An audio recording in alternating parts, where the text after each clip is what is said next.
मैं doctor Rajbala Singh, government college Rajakhera, political science department. आज मैं बीए फर्स्ट ईयर का शक्ति पृथक्करण के सिद्धांत के दोषों के बारे में बताऊंगी कि शक्ति पृथक्करण के सिद्धांत में क्या दोष हैं, क्या कमियां पाई गई हैं।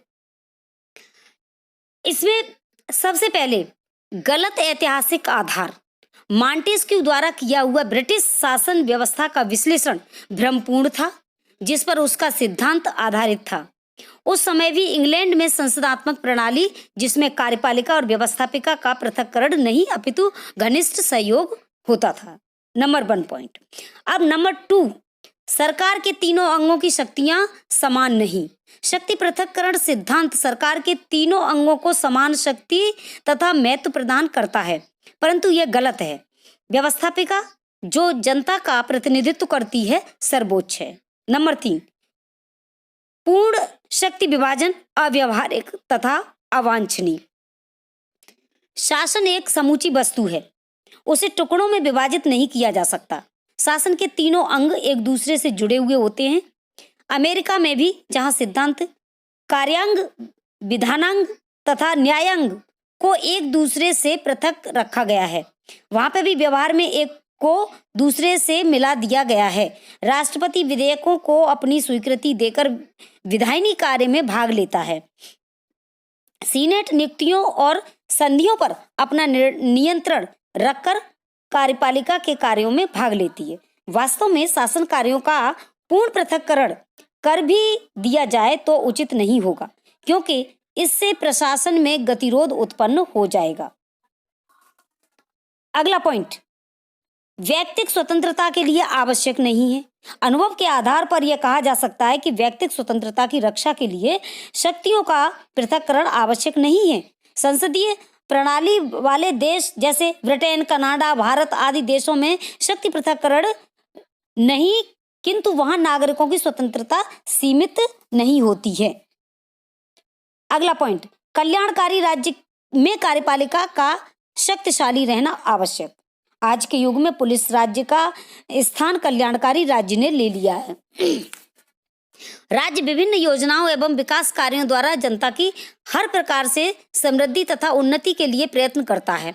अतः उसे इस कार्य को करने के लिए अधिक सक्षम बनाने के लिए उसको अधिक शक्ति देना आवश्यक है। यही कारण है कि आज कार्यपालिका अंग अन्य अंगों के ऊपर अपना प्रभाव जमाता जा रहा है। नेक्स्ट पॉइंट, नेतृत्व की कमी। वर्तमान युग में शासन के कार्य तथा संगठन की पेचीदगियों को सुलझाने के लिए नेतृत्व की आवश्यकता होती है, लेकिन पृथक्करण का सिद्धांत नेतृत्व विहीन शासन प्रणाली की नींव डालता है। संविधान में कार्यकारिणी और विधायनी शक्तियां को अलग अलग कर दिया गया है, जिससे निरंतर संघर्ष की संभावना बनी रहती है।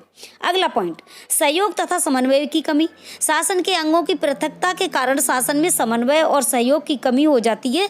इसके फलस्वरूप शासन में एकता नहीं आ पाती है तथा हर कार्य में देर हो जाती है। यदि एक अंग पर एक दल का अधिकार है तो दूसरे अंग पर दूसरे दल का, तो कार्यपालिका और विधायिका में संघर्ष होने की संभावना अधिक रहती है। अगला पॉइंट है सिद्धांत में अस्पष्टता।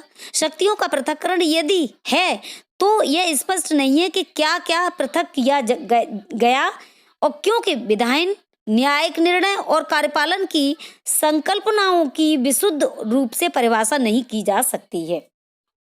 देखिए, गुण दोष दोनों में होते हैं, है ना। तो अभी हम दोषों की बात कर रहे थे, लेकिन पृथक्करण सिद्धांत में कुछ गुण भी हैं, कुछ उसके फायदे भी हैं। देखिए, हम जानते हैं कि क्या फायदे हैं। नंबर 1, स्वतंत्रता की रक्षा। सरकार की विधायनी, कार्यकारिणी तथा न्यायिक शक्तियों को अलग अलग हाथों में रखने से नागरिकों की व्यक्तिक स्वतंत्रता की रक्षा होती है। सरकार निरंकुश एवं स्वेच्छाचारी नहीं हो पाती। नंबर 1। नंबर 2, विशेषज्ञों का शासन। शक्ति पृथक्करण के आधार पर गठित शासन के विभिन्न विभाग अपने सीमित कार्यक्षेत्र में दक्षता प्राप्त कर लेते हैं। ऐसी स्थिति में उनकी योग्यता विशेष योग्यता में परिवर्तित हो जाती है और यह शासन विशेषज्ञों का शासन कहलाने लगता है। अगला पॉइंट, कार्यपालिका में योग्य व्यक्ति। संसदीय शासन में कार्यपालिका व्यवस्थापिका में से ही बनती है, किंतु शक्ति पृथक्करण के फलस्वरूप कार्यपालिका अपने मंत्रियों के चयन में स्वतंत्र होती है। वह श्रेष्ठतम व्यक्तियों को मंत्री बनाने में स्वतंत्र होती है। अमेरिका में कार्यपालिका को ऐसी ही सुविधा उपलब्ध है। वहां प्राय राष्ट्रपति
स्पिरिट ऑफ द लॉ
प्रायः राष्ट्रपति के मंत्री विशेषज्ञ होते हैं।